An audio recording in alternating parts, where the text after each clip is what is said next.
భూములు 400 ఎకరాల భూములని గవర్నమెంట్ స్వాధీనపరుచుకున్నది. అందరికీ కూడా ఉపాధి కల్పిస్తాం. మరియు ఈ గ్రామంలో 1000 మందికి ఉద్యోగాలు వస్తాయి. మీరు మీ పిల్లలందరూ కూడా చదువుకున్న పిల్లలు ప్రతి ఒక్కరు కూడా ఐటీ పార్కులో పనిచేశారనే విధంగా ఆ రోజు చెప్పి నమ్మించి గత ప్రభుత్వం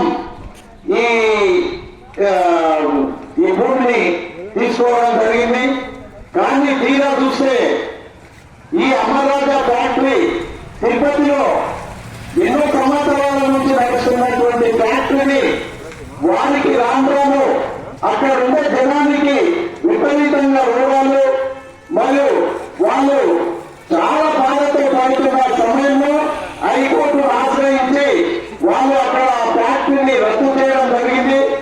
అటువంటి ఫ్యాక్టరీని తెచ్చి మన గ్రామంలో 4 గ్రామాల మధ్యలో ఈ యొక్క అమర్రాజా ఫ్యాక్టరీని పెట్టి ఇక్కడ స్థాపించడం జరుగుతుంది.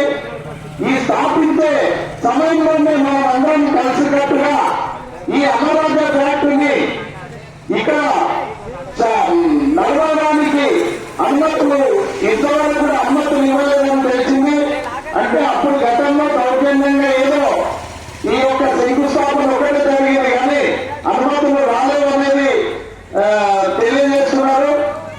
ఇది అనుమతులు రాకుండా మరి ఈ ఫ్యాక్టరీని ఇక్కడ నిర్మించకుండా ప్రతి ఒక్కరూ ఐక్యతగా మన 4 గ్రామాల ప్రజలు మరియు చుట్టుముట్టు ఇది 100 కిలోమీటర్ల వరకు వ్యాపిస్తుందని కూడా చెప్తున్నారు.